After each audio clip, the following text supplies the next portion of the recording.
Sitting offshore as the first of two storms make their way into San Diego. Rain and wind across San Diego County today. We're live at the Oceanside Pier with a check-in on the conditions. The Board of Supervisors votes on a policy that one supervisor says makes San Diego a super sanctuary county. A violent break-in caught on camera at a vacation rental. We hear from the homeowner who says San Diego police were slow to respond. How do you feel about paying for parking at Balboa Park? Well, the city is planning on implementing it. Details coming up. Today marks 5 years since the start of the COVID-19 pandemic. We're taking a look back at the lessons learned. A proposed class action lawsuit filed against a company renters say takes their security deposits without explanation. I'm Shanna Handy with that story coming up. Filled with faces only a pug owner could love. We go inside Cup of Pug. CBS 8 News live at 6 starts right now. As we come on the air tonight, another round of rain is moving across San Diego. Good evening, and thank you for joining us on this Weather Impact Alert Day. I'm Carlo Cicchetto. I'm Marcella Lee. The rain is creating some slick road conditions for drivers and some concerns about flooding. Meteorologist Sean Stiles is here with a look at how much more rain we can expect. But we start tonight with CBS 8's Alex Cheney, who is live in Oceanside. And Alex, you look a little drier than you did about an hour ago. Carlo and Marcella, good evening. Yes, a little bit drier right now. It is still coming down. It's a light drizzle at the moment, perhaps a little bit of a break between cells here, but we'll take a look at the Doppler later. Right now at the Oceanside Pier, still lots of people out here, some taking a walk, some taking the dog out, and also lots of surfers as well, still getting out in the water as the rain continues to fall in San Diego. Rain and wind across San Diego County today. We started by checking on a road that flooded in La Jolla last week during heavy rain. We found that the city had cleaned out the rain gutters and there was no flooding today. Those that live and go to school in the area happy to see the road moving again. Super frustrating. I was coming home from practice super late and I couldn't turn to go to my house, so had to go all the way around, then back onto the freeway and then go home. Super annoying. I got out of practice, I was on my way to my friend's house and it was just like water, water, water. And I just could not get home. We then took a drive north to Oceanside. We followed the radar and found the cells of rain moving up from the south. At the Oceanside Pier, there were still several surfers in the water. So the rain didn't stop you today? Hey, you're going to get wet, you're going to get wet, right? Not a whole lot of difference. It might be a rainy, wet day, but that's not stopping San Diegans from enjoying the beach. Got to keep moving at my age or you turn into the Tin Man. You seize up and it's the only way to know you're still alive is getting that ocean every once in a while. Rain is expected to continue several other times this upcoming week. We'll bring you more as we see it. Reporting live, I'm Alex Cheney, CBS 8. Thanks, Alex.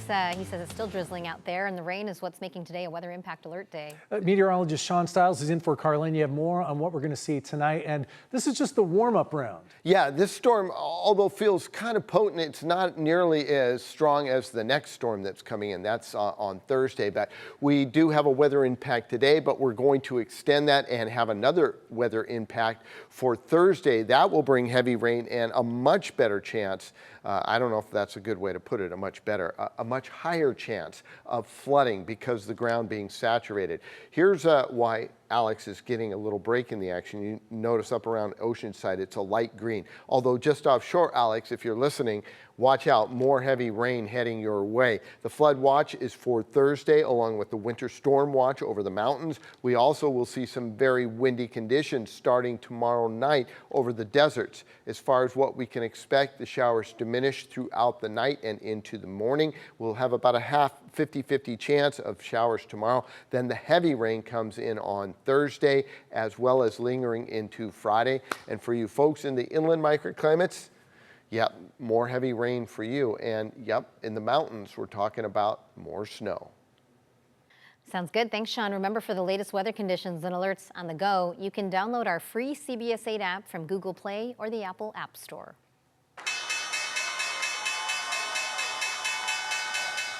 The back and forth on tariffs has led to stock markets tumbling for a second day in a row as nervous investors raise concerns about a trade war. Today, the Dow dropped more than 450 points and is lower than it was on Election Day. The S&P 500 posted back-to-back losses. Investors say the market is tired of the Trump tariff chaos. We talked to a certified financial planner who tells us now is not the time to panic, though. Harrison Johnson says we've seen swings like this before. For example, there was a significant drop during the pandemic. He suggests not to sell everything and just sit in cash. Instead, reevaluate your portfolio to make sure you're in quality, reasonably valued stocks that have gotten beat up, like auto manufacturers, and largely because of tariffs. But we know, looking at those types of companies, like right now, maybe a General Motors or something, gotten beat up a little bit by tariffs. But when you look at the earnings going forward, it's a very attractive multiple. Johnson also notes everyone's situation is, of course, different. He suggests sitting down with a financial planner to better understand how the stock market swings may impact you. An effort to create a notification system for recipients of federal aid like Medi-Cal and SNAP failed to advance after the vote by the County Board of Supervisors was tied. As we told you last night, first about this proposal introduced by Supervisor Tara Lawson-Remer, it would have directed the County Chief Administration Officer to develop a notification strategy to let more than 1 million San Diegans know if their benefits are cut or at risk of being cut. While no cuts are currently planned, Lawson-Remer wants to ensure people have advance notice and are able to plan if changes occur. And the Board of Supervisors is also keeping its policy that limits the type of local assistance that can be offered to federal immigration authorities. Critics say current policy makes it harder for federal immigration authorities to deport people living here illegally. CBS 8's Kelly Hessedal has the latest on what happened during today's meeting. That's right, and the board voted 2-1 in favor of getting rid of this policy. However, it needed at least 3 votes to pass, so it failed. Now, we heard a lot of public comment before the vote. Here's what people said on both sides. We are a nation of Americans, and those of us in support of this item love our country. Rescinding policy L2 will increase community fears and distrust of the sheriff and decrease community cooperation with law enforcement. I do support this very much, and I think it's interesting that sovereignty doesn't seem to matter to a lot of people, but it's the core of our nation and who we are.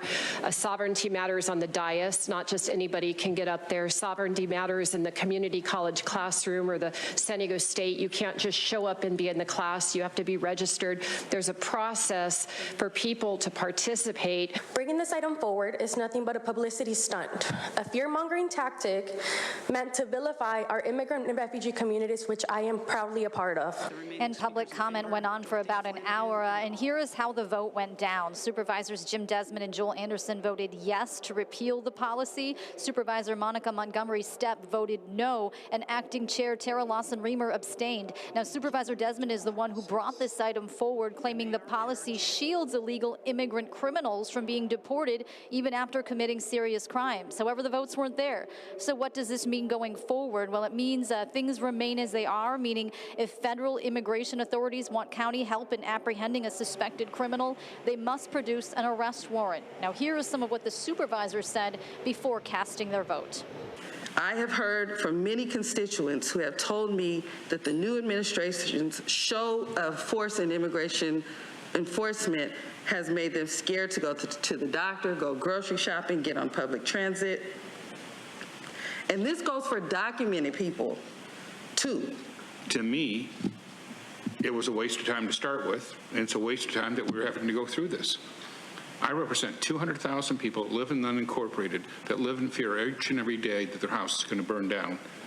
And we're talking about this. Now, I reached out to Acting Chair Lawson-Remer's office to find out why she abstained today. She sent a statement not really answering the question. However, she did say that this county will cooperate with the feds when legally required to, but that it's not going to target people here indiscriminately.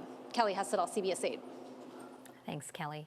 Also today, county supervisors unanimously approved an update to its unsafe camping ordinance in an effort to prevent wildfires caused by encampments.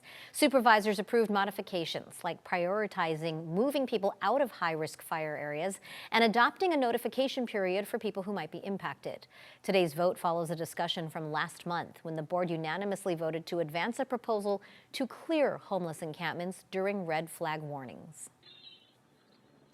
This surveillance video shows a burglar breaking through a window of a short-term rental in Logan Heights last night. Two little girls from Germany were sleeping in the bedroom and screamed for help. CBS 8's David Gottfredson spoke with the homeowner who says the family called 911, but San Diego police were slow to respond.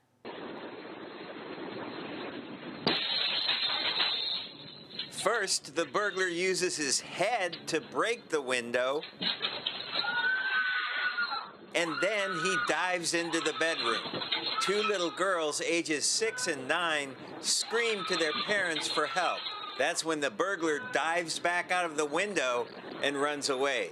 It happened Monday around 11:20 p.m. along South Evans Street in Logan Heights. Last night we had a German family staying there who are on vacation here in San Diego, parents and 2 children. The owner of the home, Brittany Wiesek, spoke to me from Oregon. She's been renting out her house to tourists. The couple from Germany staying there say they called 911 moments after they heard their daughter screaming. I think the family was assuming that there would be a cavalry coming out with crime scene tape and trying to get the guy. But when they called 911 back, they were directed to the non-emergency line and then told by them that they had no estimation to when they would be able to send someone out. And so they finally just packed up their things and left for a hotel. But it wasn't until noon on Tuesday that officers finally came out to take a crime report and photos of the scene. Key evidence like the burglar's blood on the bed sheets was not collected, according to the homeowner. Blood was everywhere because I'm assuming he injured himself in the process. And luckily he jumped back out and left.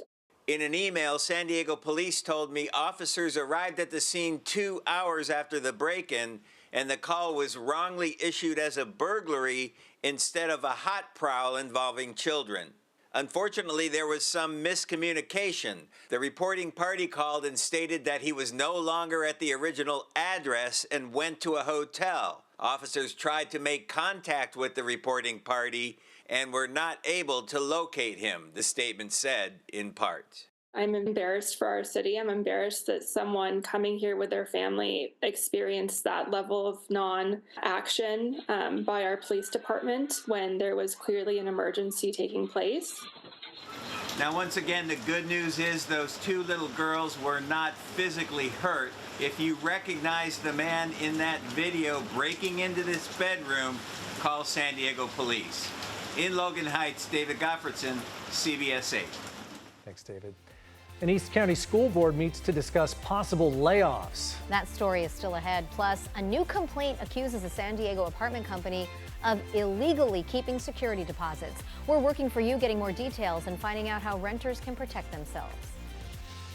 I'm Alex Bly at Balboa Park, where visitors will soon have to pay for parking. We'll tell you what drivers can expect coming up.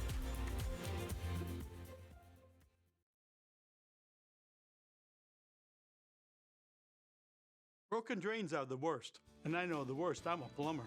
Now we reline pipes, inserting a new solid barrier from the inside. Get that Bilhau peace of mind with a 15-year warranty and a clean, permanent solution. We know how. Behind me are the all-new and most popular 2025 Winnebago RVs with the latest upgrades in tech. Right now at La Mesa Rec Van, they're selling at the lowest prices in the country, like the Adventure Wagon featuring the L-Track system for ultimate modification. Drop by a store or check out all the offers online at lamesarv.com.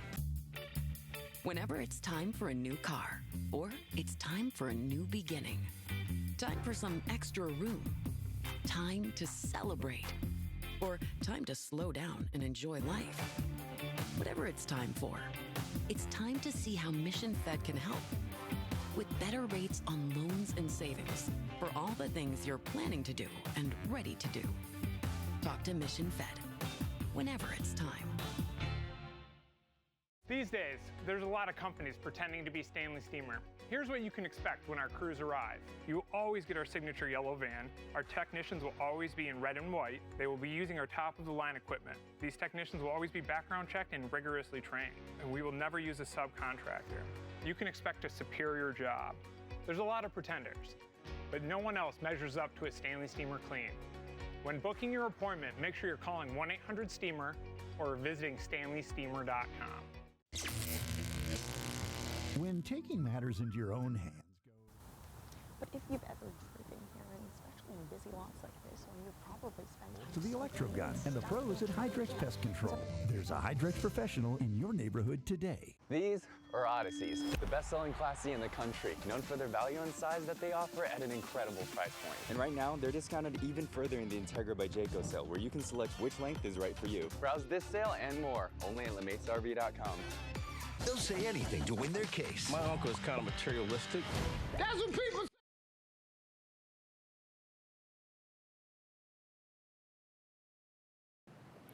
The U.S. Department of Education is warning at least 60 colleges and universities of possible civil rights violations. That includes UC San Diego. The agency sent out letters warning of possible consequences for schools that fail to protect Jewish students from anti-Semitic harassment and discrimination. That includes providing uninterrupted access to campus facilities and education opportunities. If they don't, they could lose federal funding. Grossmont Union High School District board members are meeting right now to discuss possible layoffs. The meeting just got started a few minutes ago. Staff members were out protesting the idea yesterday. Last month, the district's governing board approved a resolution to consider eliminating 49 positions. The board is trying to close a $2.4 million budget deficit. We're told staff whose positions are eliminated will receive notices by the end of this week if those cuts move forward. We have a crew at the meeting right now, and we'll have an update on what happens tonight on the 10 o'clock news on the CW San Diego and CBS 8 News live at 11.